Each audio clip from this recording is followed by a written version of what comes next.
This is Mission Control Houston. Good morning. Today is November 17th, 2018.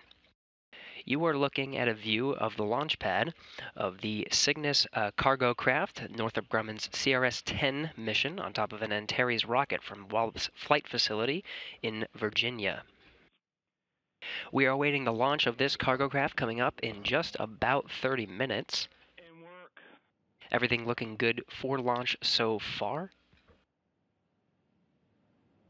Here at Mission Control Houston, we are working in tandem with Flight Control Facility over in Dulles, Virginia, Northrop Grumman Facilities. In the room here, Flight Director Greg Whitney leading the teams and communicating with the Dulles flight controllers over in Virginia, over at the Northrop Grumman Flight Control Center. Visiting vehicle officer actually doing the communication is Tom Castleberry today. LCTD on countdown 1. That's again here in the room. Meanwhile, the Launch Control Center over at Wallops is standing by waiting for an on-time launch scheduled for 3:01 a.m. Central Time today. Copy that, FSL. Ops 1, your go for step 403. Launch control team's looking at the pad. Everything's looking good so far. FTSB, external power on. Not too long ago, the teams began loading liquid fuel into the Antares rocket. Liquid fuel is comprised of liquid oxygen and kerosene to fuel the two main engines of the first stage of the rocket. Again, scheduled to lift off today at 3:01 a.m. Central Time. There's a 5-minute launch window this morning, but so far everything's looking good. The weather is fairly cold, but not too bad. Clear skies and 38 degrees Fahrenheit, just about 5 centigrade. FTS A and B, internal power on, external power off. Time is 08:32:24. And elect 1, verify FTS internal power. And internal power is nominal. Roger that. Check 407. You'll be hearing some cues from the Dulles the Northrop Grumman flight controllers in Dulles, Virginia, throughout the preparations today. There's a few milestones we're looking forward to. Again, the two liquid fuel engines are fueled. +1, +2. At about the T-minus 20 mark, we'll begin a 10-minute hold. This is a buffer built in to look for any extra issues before they initiate the final countdown start at T-minus 10. And FSO, verify FTS arm indication.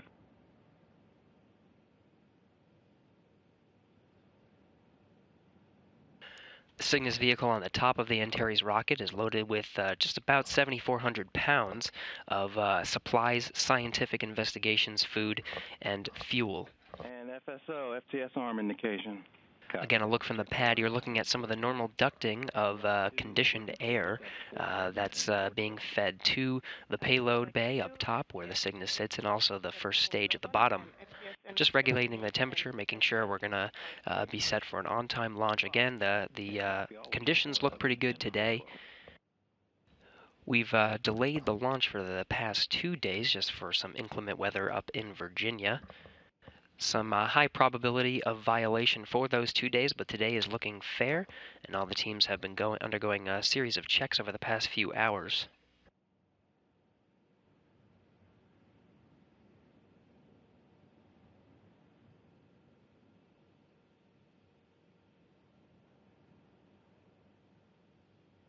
Teams here at Mission Control Houston gave a go a while back, but should be conducting a final go, no-go poll.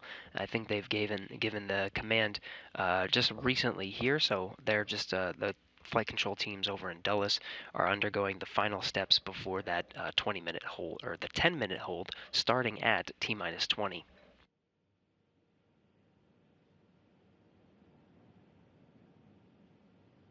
Series of milestones after that. Again, at T-minus 10, we'll begin the final countdown. Then at about 3 minutes and 30 seconds before launch, there's something called Initiate Auto Sequence Handoff for Terminal Countdown. This will initiate the computers that take over for the final steps just before launch. If anything were to happen, they would restart this countdown back at 3 minutes 30 seconds, but again, there's a 5-minute window, nice buffer for us to get launched on time today. Tank pressurization at 40 seconds, and then it counts down to T-minus 0 liftoff, where the first stage fires for about 4 minutes till main engine cutoff. Throughout that time, you'll be hearing performance calls from Northrop Grumman flight controllers in Dulles. Again, that fires for about 4 minutes, 3 minutes 35 seconds, and then there's a stage 1 separation. The vehicle itself will coast for a little bit before the fairing itself separates and reveals the Cygnus underneath. The interstage just at the back separates, and then stage 2 ignition begins. This burn is about 2 minutes and 30 seconds long, and is a solid rocket motor for that second stage. So the entire thing will burn out before another coast period of about 2 minutes. Cygnus will be one of 2 vehicles heading to the International Space Station. Just about 15 hours ago, the Progress 71 lifted off on the other side of the world from the Baikonur Cosmodrome. That happened at 12:14 p.m. Central Time yesterday.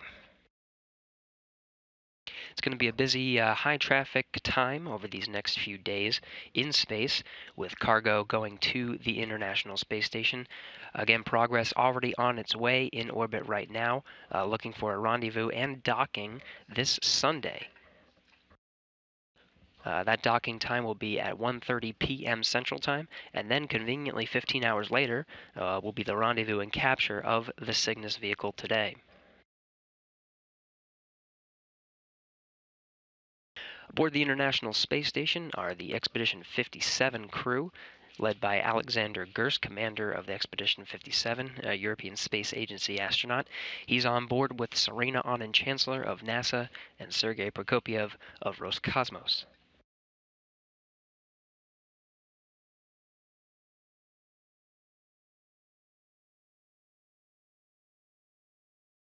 Once the Cygnus arrives in just about 2 days, it'll stay at the station until about the February timeframe, where it will take several tons of trash away from the International Space Station and burn up in the atmosphere over the Pacific Ocean, completing its mission.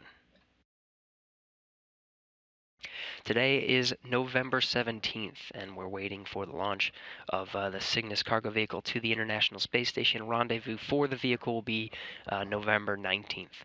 On November 20th marks the 20th anniversary of the first Element launch of the International Space Station. First Element was launched on November 20th, 1998. That Element was called Zarya, translates to sunrise in English. This was the first element of the International Space Station, a joint project between the U.S. and Russia, constructed in Russia. The module is also referred to as FGB, translated into English, stands out functional cargo block, provided the initial power and propulsion for some of the first modules of the International Space Station. Very shortly after, STS-88 came up, led by the commander Bob Cabana, who entered the International Space Station for the first time at the same time with Sergei Krikalev. That was back in December of 1998.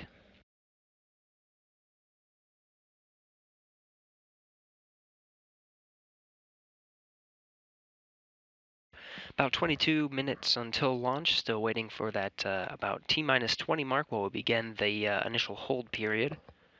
Again, about 7,400 pounds of cargo on board. This is split up with a lot of science investigations, 2,300 pounds actually, of scientific investigations. A wide breadth of different types of science. There's a new facility called a refabricator that's going up on Cygnus today. It'll be demonstrating 3D printing and recycling technology, the first to demonstrate both on the International Space Station. Recycles waste plastic materials into high-quality 3D printer filament, providing the potential for sustainable fabrication, repair, and recycling capabilities on long-duration space missions.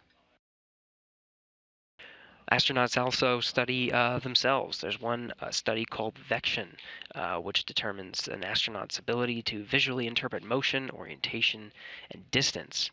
It may be disrupted in a microgravity environment, how it may adapt, how it may change upon returning to Earth. Several other studies inside. Now, just under 21 minutes away from launch, we're going to stand by for confirmation of that holding period. Again, that's some extra buffer to work. Any last-minute issues that come before the final countdown start at T-minus 10.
Again, this is the Launch Control Center over at Wallops, Virginia.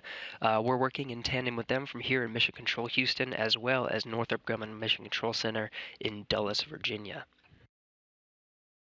Launch Control Center just undergoing the last checks to make sure that the Cygnus vehicle on top of the Northrop Grumman Antares rocket will be lifting off on time today, scheduled for 3:01 a.m. Central Time.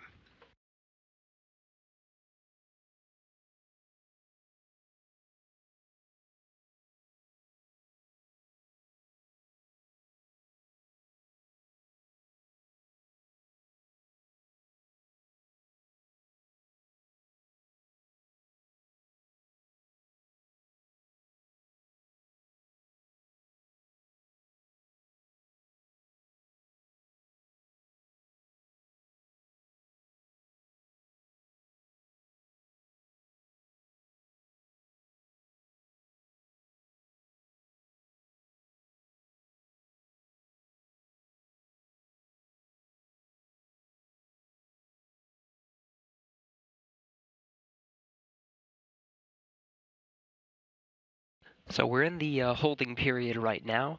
Again, the Cygnus vehicle on top loaded with almost 7,400 pounds of cargo inside. The vehicle itself named after John Young. The vehicle is called the SS John Young, named after the late astronaut born in San Francisco, California. Became a fighter pilot and test pilot for the Navy before joining NASA, and is a veteran of 6 space flights on 3 different programs. His first flight was on Gemini 3 with Gus Grissom to test the Gemini spacecraft itself. And then he flew again on Gemini 10 with Mike Collins, tested rendezvous and close formation flying. This was all in preparation for some of the lunar missions, which he did fly on. He flew on Apollo 10 and 16. Apollo 10 he flew as command module pilot with Tom Stafford and Gene Cernan. This was the flight before the famous Apollo 11 that actually landed on the moon. But John Young did get his chance on Apollo 16. He landed on the moon with Charlie Duke, Ken Mattingly as the command module pilot orbiting above. John Young also flew on the very first maiden flight of the Space Shuttle STS-1 with Bob Crippen back in 1981. And his final flight was STS-9, where he served as spacecraft commander, and this was the first Space Lab mission. Northrop Grumman names the Cygnus vehicles after influential people in the spaceflight world. This mission dedicated to the late John Young.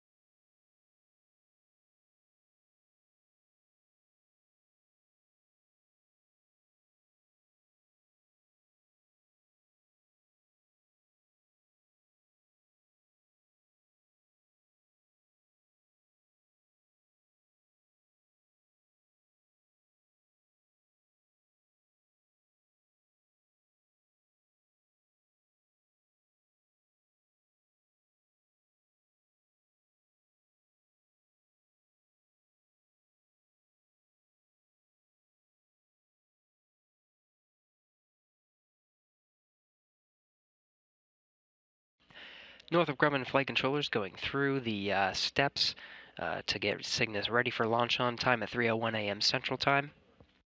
There's going to be a series of milestones. Again, the final countdown start is at about T-minus 10.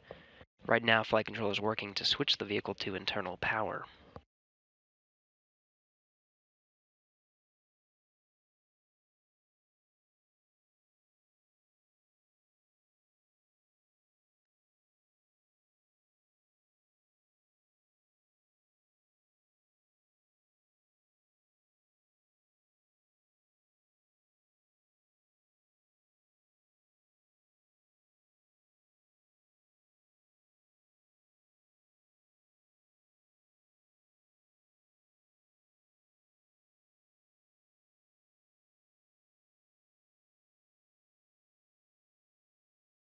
Just under 15 minutes away from launch. A few more minutes before we start that final countdown. Undergo the last series of checks before the auto sequence handoff for the terminal count at about T-minus 3 minutes 30 seconds. Inside the Cygnus vehicle on top, the very top of the Antares rocket now, is a series of experiments, food, and supplies for the astronauts currently aboard the International Space Station.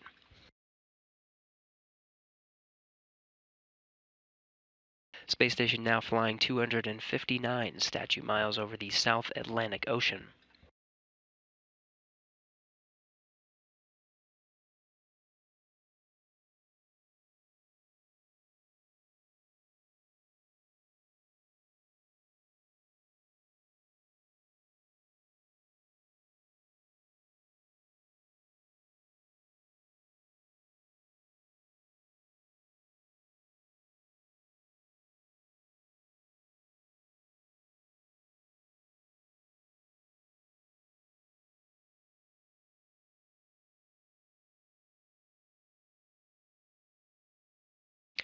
You're getting views of launch control centers and mission control centers around working together for this launch today. This is a view, balcony or overhead view of the Northrop Grumman Mission Control Center in Dulles, Virginia.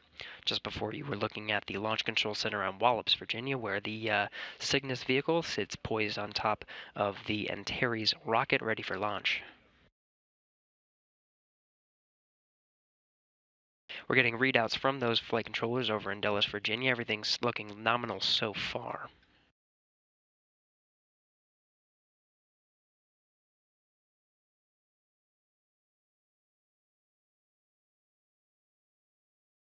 Just under 13 minutes away from launch at this time. Lots of experiments on board with all different kinds of disciplines. We went over some experiments that are studying the astronauts themselves, as well as a new facility for fabricating 3D printed materials. There's another one looking at the solar system and stars, bringing stars inside the International Space Station. One experiment called EXIS, EXCISS, Experimental Chondrule Formation at the International Space Station. We'll be looking at high-energy, low-gravity foundry of the early solar system using automated cameras and a contained apparatus aboard the International Space Station. Many questions remain on how the dust originally created by star-based processes turned into intermediate-sized particles, which eventually becomes planets, moons, and other objects.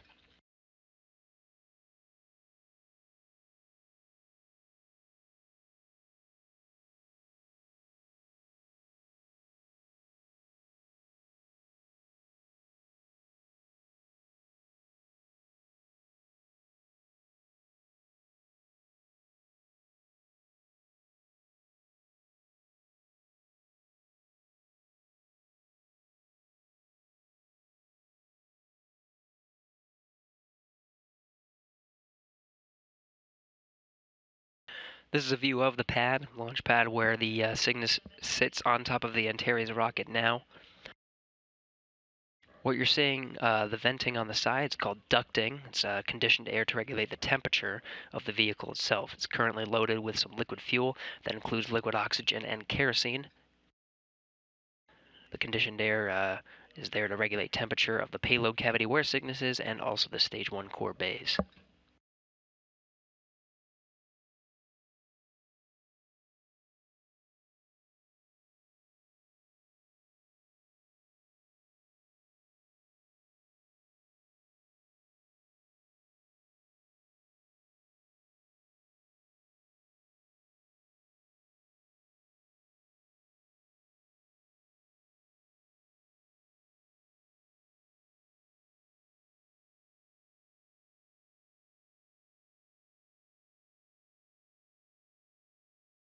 Closing in on 10 minutes away from launch.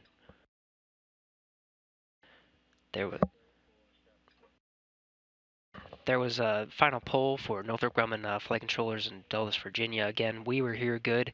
In Mission Control Houston, Northrop Grumman is go for launch. The final launch sequence will begin at T-minus 10 here in 3 seconds.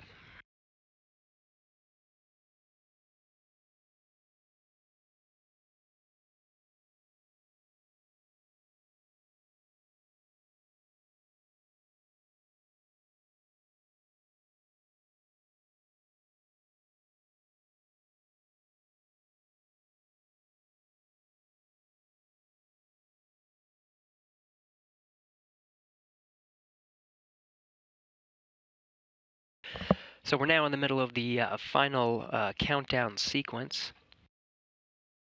There'll be a series of steps that the flight controllers will take before switching to auto sequence handoff to the terminal count. This is where the computers take over for the final steps before launch. That happens at about T-minus 3 minutes, 30 seconds.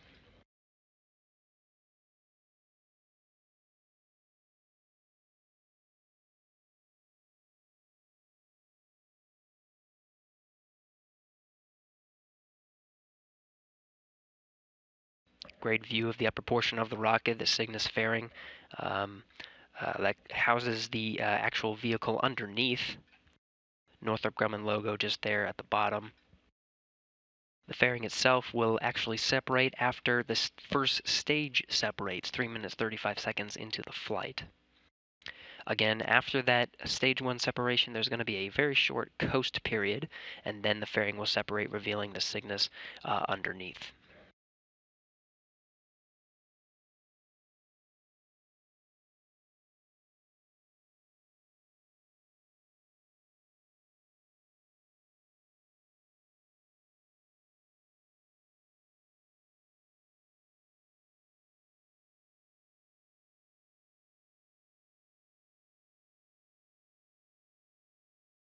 We're in the final countdown now, just 8 minutes to go until launch. 7,400 pounds of cargo at the top of the vehicle there, ready to go to the International Space Station.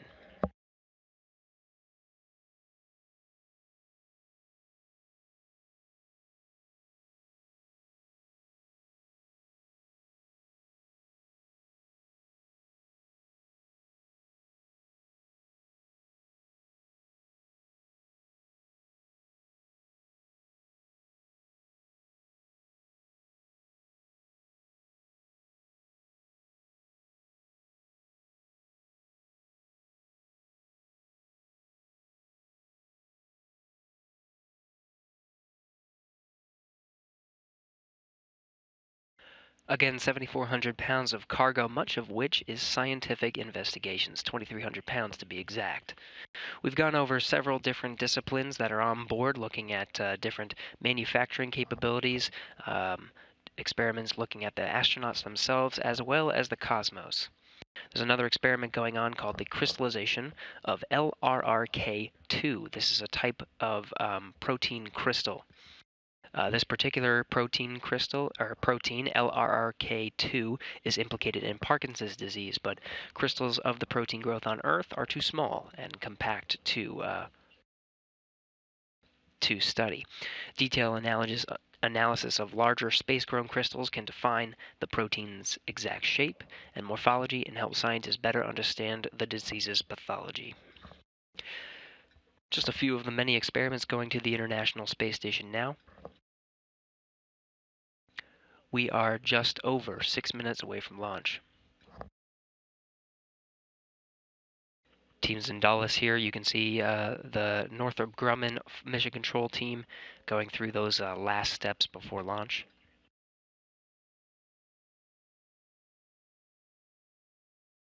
Just under 6 minutes away. The initiate auto sequence start is set to occur sometime around 3 minutes 30 seconds before launch. Computers will take over and bring us to the launch at 3:01 a.m. Central Time today.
4 minutes 30 seconds to launch. Vehicle on internal power. Now going to initiate auto sequence start here at 3 minutes 30 seconds.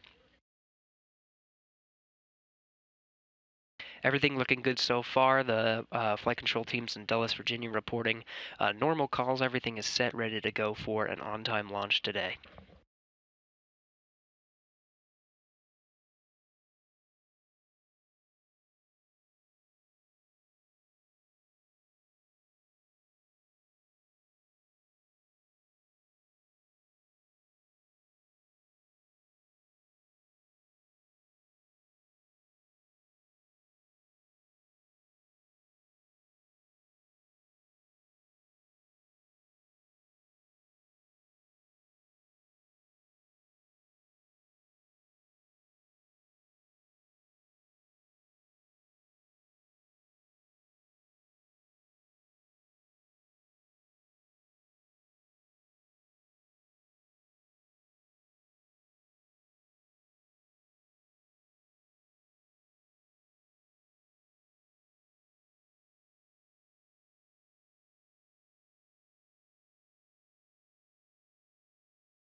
Now just about 3 minutes from launch.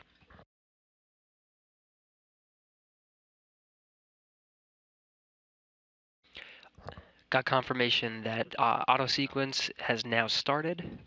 We're now in the terminal count before liftoff today, scheduled for 3:01 a.m. Central Time.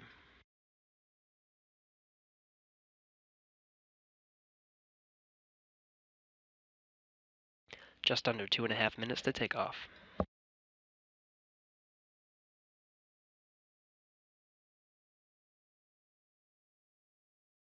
And passing T-minus 2 minutes, 20 seconds mark.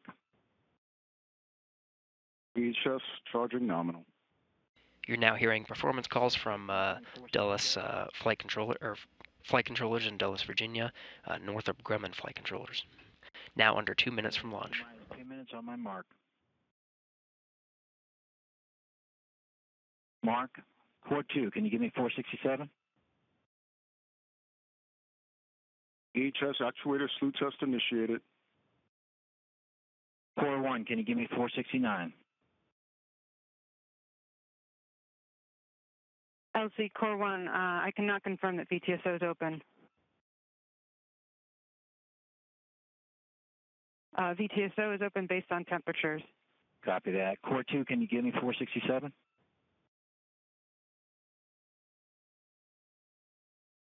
Negative, LC. I cannot give you that. Negative, I don't have the telemetry to do that. What step are we on? Launch team looking for an answer on 467, control to CSOE.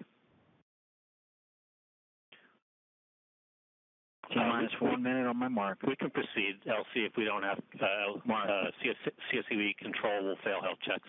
Okay, copy that. We're going to go ahead and proceed.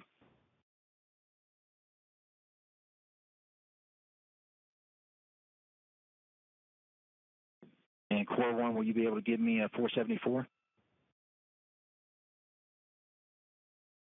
LC Core 1, no, I cannot confirm. Okay, copy that. Ace, we're going to proceed. Yeah, that's pre-waved. And passing T-minus 30 seconds on my mark. Mark. 30 seconds to liftoff today. Northrop Grumman proceeding with launch on time.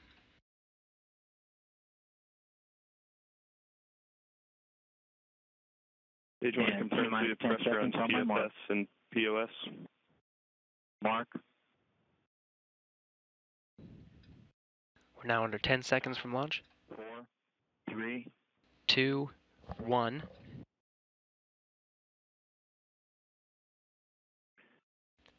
Launch has been initiated. And we have liftoff of the NG-10 mission, taking Cygnus to the ISS. We've got engines at full power and nominal attitude. Engine performance after startup looks nominal. Good avionics power, good TVC. Good liftoff, and the Cygnus lighting up the night sky. Antares carrying Cygnus and 7,400 pounds of cargo, scientific experiments, food, and supplies to the International Space Station. Northrop Grumman reporting good calls on its way up. TVC is nominal. Engines are throttled back to 55% power. Altitude 15,000 feet, nominal attitude.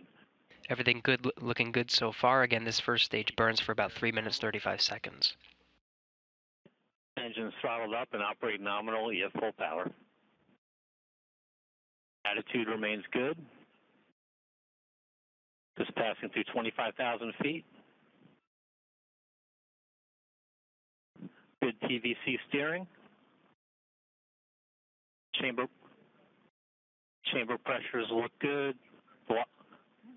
Velocity passing through, and attitude looks good as we pass through max Q, and passing through altitude of 50,000 feet. Max Q is maximum dynamic pressure against the vehicle.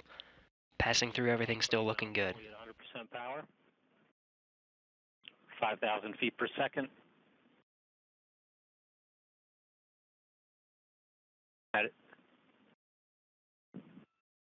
Altitude 75,000 feet. Engine operation remains nominal as we hit T plus 2 minutes. Avionics power looks good. Attitude remains nominal. Velocity 8,000 feet per second. Engine operation remains good. Attitude remains nominal, 125,000 feet altitude. Power systems look good. Pump speeds look good at 100% power. And we just passed 150,000 feet altitude. Everything looking good. Now going to an animated view based on telemetry from Northrop Grumman. Just about a minute left of the first stage burning. We've started our slow throttle ramp as we hit 200,000 feet altitude. And attitude is nominal as we approach T plus 180 seconds. 3 minutes into the flight, everything looking good so far. Engine has completed throttle down to 55% power, and we're approximately 30 seconds from MECO. Attitude remains good, power looks good. MECO is main engine cutoff. That will be the end of the first stage, and then it'll separate. Started our shutdown TVC slew. Attitude remains good. Engine performance looks nominal. And we have MECO. Confirmation of main engine cutoff. Vehicle's now entering a separation. Good vehicle separation, now entering a coast phase. And the lower attitude remains nominal. Next step will be fairing separation. We're about 30 seconds from and interstage separation. Attitude and power systems look nominal.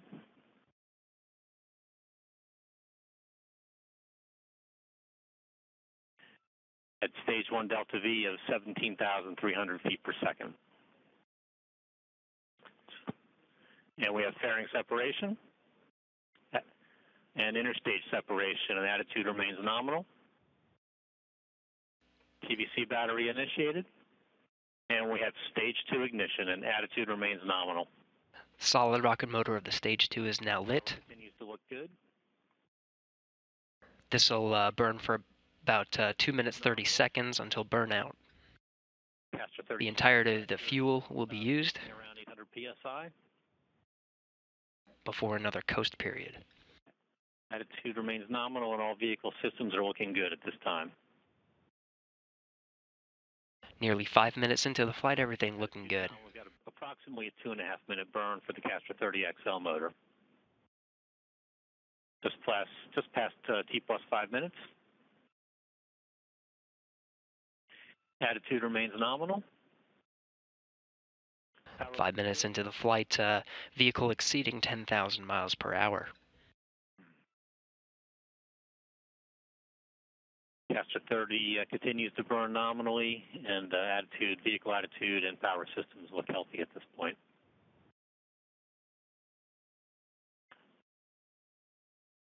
Past T plus 5.5 minutes. Attitude remains nominal. Power systems look good. Caster 30XL continues to burn under pressure just above 750 psi as we come up on T plus 6 minutes. Attitude and power still look good.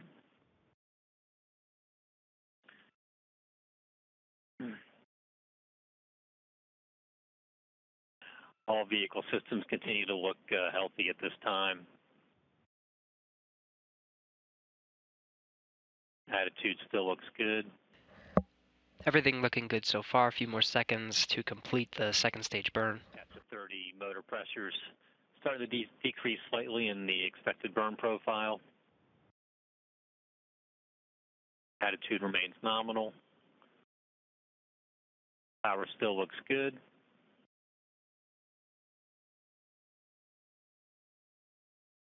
Attitude remains nominal. Starting to slow tail off on the Caster 30XL as we approach T plus 7 minutes. All vehicle systems continue to be healthy. And we've got stage 2 burnout at this time. Attitude is nominal. We'll now coast for 120 seconds prior to payload separation. So the solid rocket motor for the second stage is complete. ATS is disabled, and we're reorienting to the payload separation attitude. Attitude remains nominal. It'll coast in this position for about 2 minutes before the Cygnus is separated from that second stage. Signal stage 1 link. Attitude remains nominal. Again, everything looking good. So far, 7 minutes, 45 seconds into the flight. To orient correctly for the Cygnus spacecraft separation event. Attitude remains nominal as we slew to the separation vector using the second stage attitude control system. Attitude remains nominal. Just about 1 more minute of coasting before we separate from that second stage. Power systems look good. Should be roughly 30 seconds from payload separation at this point. Attitude looks nominal, and the vehicle's oriented for spacecraft separation at this point. All vehicle systems continue to look healthy.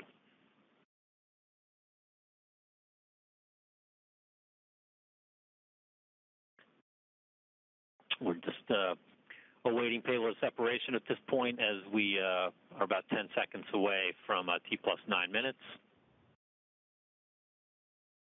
Just after T plus 9 minutes, will be spacecraft separation. Vehicle attitude and all vehicle systems look good at this point. Power systems look good. And we've got Cygnus payload separation. And confirm that the Cygnus has separated from that second stage. Like we've got Cygnus injected to a nominal insertion orbit, and hope they've got a smooth trip the rest of the way to the ISS.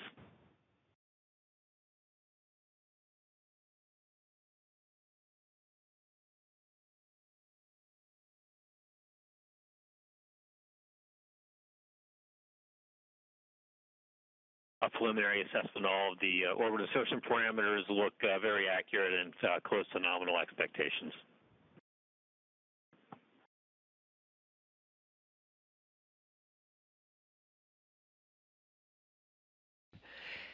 Some good words as Cygnus has made its way into orbit, a 9-minute climb to begin its journey, 2-day journey to the International Space Station.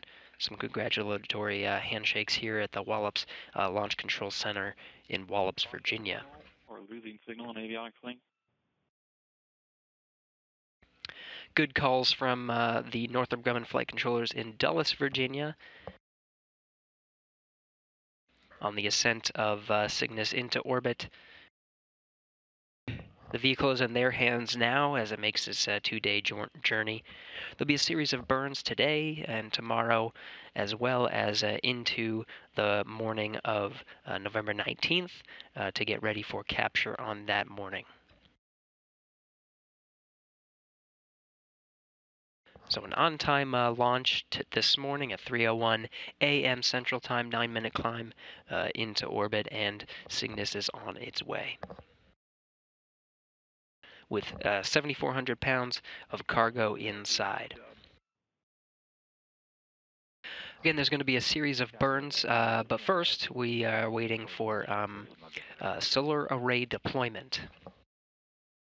We'll actually take a short break before we do solar array deployment and come back on to cover that the two Ultraflex solar arrays have been unfurled and are getting some good power.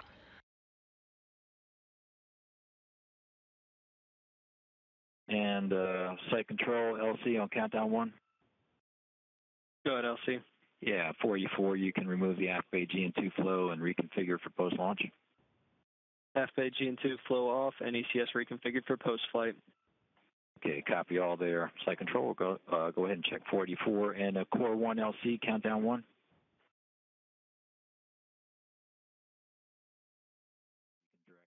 Direct to power off for MSG. In work. Copy and work, and actually core 2 or go for 486 as well. They can power off their FMS as well. Copy and work. And Ops 1, step 47, deactivate arm enable and verify. LC Ops 1, arm enable key rotated, indicator deilluminated. Copy that. Then can you disable local launch enable button at the failsafe panel and verify indicator extinguished? Copy that, LC. Local launch enable removed, indicator extinguished. Roger that. GSO, you can disable your local launch enable button and verify indicators extinguished. Local launch enable removed, illuminator extinguished. Copy that, GSO. And Ops 2, can I get a read back on ground Mach volts and currents? LC Ops 2, ground Mach power supply voltage is 27.97. Power supply current is 0.6. So a great liftoff of the Cygnus cargo vehicle on top of the Antares launch vehicle from Wallops Flight Facility in Virginia. Teams working together to watch Cygnus delivers over just about 7,400 pounds of cargo into orbit. Now the International Space Station, flying 256 statute miles, just over Australia right now. Cygnus not far behind. A few vehicles in orbit, Cygnus being one of them, looking for a two-day rendezvous to the station, arriving on Monday morning. Also in orbit now is the Progress 71 vehicle, launched from Baikonur Cosmodrome yesterday, and will be arriving tomorrow. But the journey is not over for the first steps of Cygnus. Again, we're going to take a short break and then come back to cover the deployment of those solar arrays to make sure that it is gathering enough power to do those series of burn commands until its capture Monday morning. We'll take a short break here. So in the meantime, this is Mission Control Houston.